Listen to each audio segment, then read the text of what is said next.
ધારાસભ્ય ચૈતર વસાવાના વિરુદ્ધમાં અનેક પ્રકારના ગુના પોલીસના ચોપડે નોંધાયેલા છે। તે ક્રિમિનલ માનસિકતાવાળા છે અને ભાજપના નેતાઓએ જ આ ચૈતર વસાવા અને આમ આદમી પાર્ટી છે તેમને જીતવા માટે નર્મદામાં મદદ કરી છે તેવો આરોપ અન્ય કોઈએ નહીં પરંતુ સાંસદ મનસુખ વસાવાએ લગાવ્યો છે અને તેમના ગુનાહિત ઇતિહાસનો કોઈ ભાજપના નેતાએ વિરોધ પણ ન કર્યો અને સભા પણ ન ગજવી તેવી પણ તેમણે વાત કરી છે। વૈષ્ણવજન તો તેને કહીએ જે પીડ પરાઈ જાનાને રે।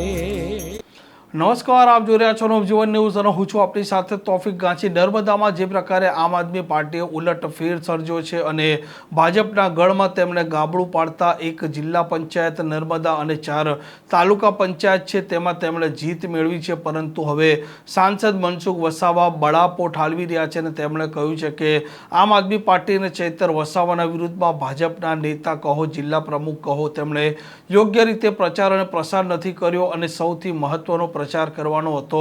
ધારાસભ્ય ચૈતર વસાવાના વિરુદ્ધમાં જે પ્રકારે પોલીસના ચોપડે અનેક ગુના નોંધાયા છે તે અને તેમની ગુનાહિત માનસિકતા ચૂંટણી પ્રચારની જે વ્યવસ્થા તંત્ર જે રીતના જે ગોઠવવું જોઈએ એ રીતના ગોઠવાઈ નથી। આડે ધડ આ મહામંત્રી ભોલાભાઈ દેડિયાપાડામાં ઘરની બહાર નથી નીકળ્યા। ઓછી દિવસે એસી ચાલુ કરે અને ખાય અને 2-4-5 લોકો સાથે બેસી ને ચૂંટણીનું કામ દેખે આ રીતના ચૂંટણી જીતાય। ભાઈ મારે તો સારો સંબંધ છે, આ તો કેવું પડે ને।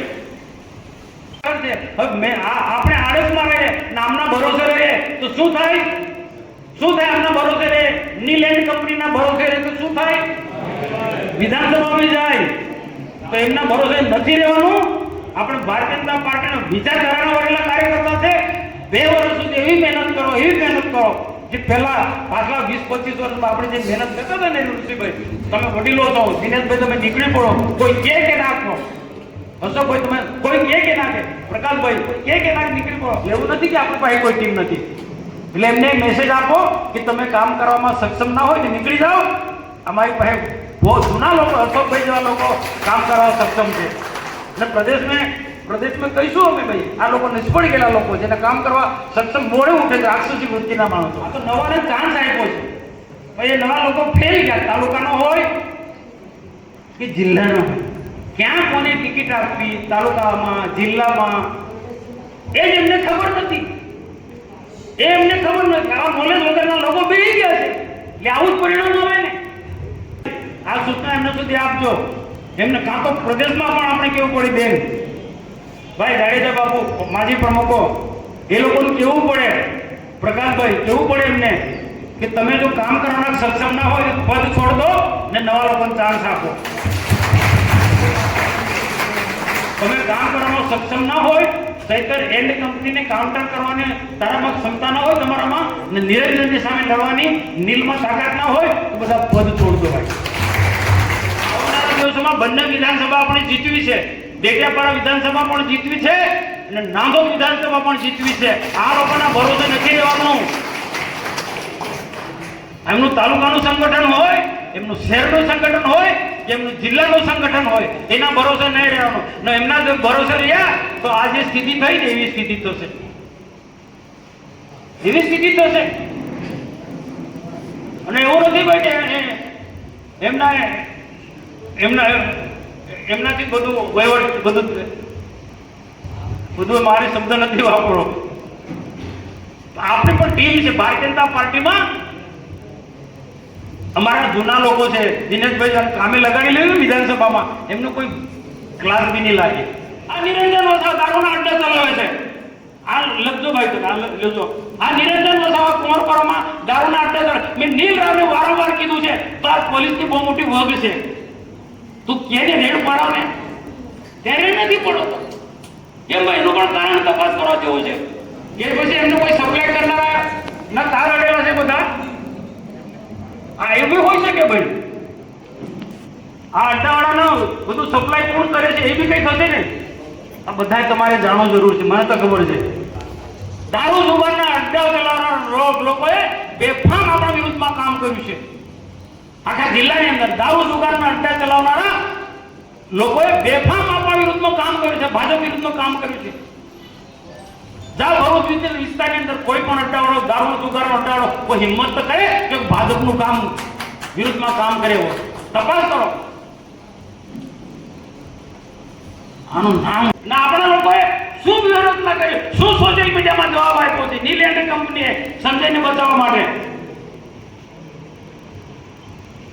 ખોટો પ્રચાર, અપપ્રચાર, વર્ષા જેવાના જે ભાષણો એ ચલાવ્યા, એને કાઉન્ટર જિલ્લાએ કરવું જોઈએ સોશિયલ મીડિયામાં.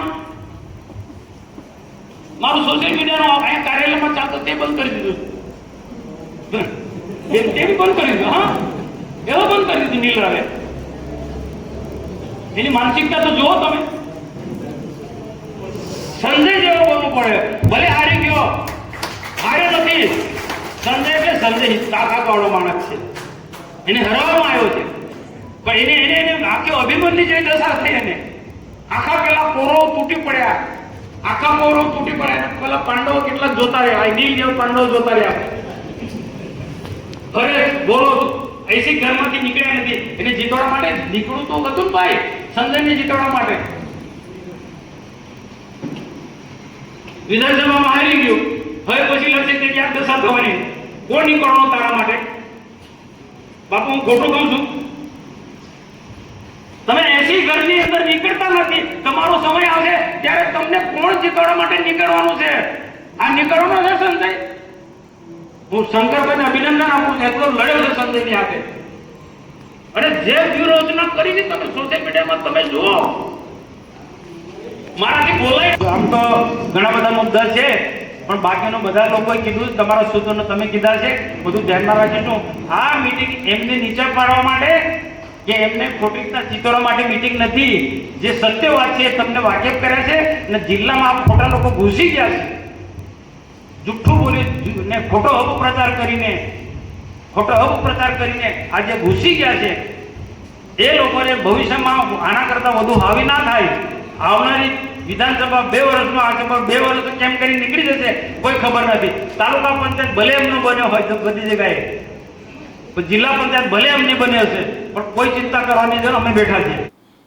આમ સાંસદ મનસુખ વસાવાનું કહેવું છે કે ચૈતર વસાવા એટલે ફાઈ ગયા છે કે તેમણે જે પ્રકારે કારનામા આચર્યા છે તેનો ભાજપના નેતાઓ યોગ્ય રીતે વિરોધ નથી કર્યો, અને તે કારણસર આમ આદમી પાર્ટી છે તેને ફાયદો થયો છે. તે સાંસદ તરીકે અનેક વખત ચૈતર વસાવાના વિરુદ્ધમાં બોલ્યા છે, પરંતુ ભાજપના કોઈ નેતા ચૈતર વસાવાના વિરુદ્ધમાં કેમ બોલવા તૈયાર નથી, તેવા તેમણે સવાલો પણ આ સભામાં ઉપસ્થિત કર્યા હતા. આ પ્રકારના સમાચાર માટે નવજીવન ન્યૂઝ ચેનલ સાથે જોડાયેલા રહો. નમસ્કાર.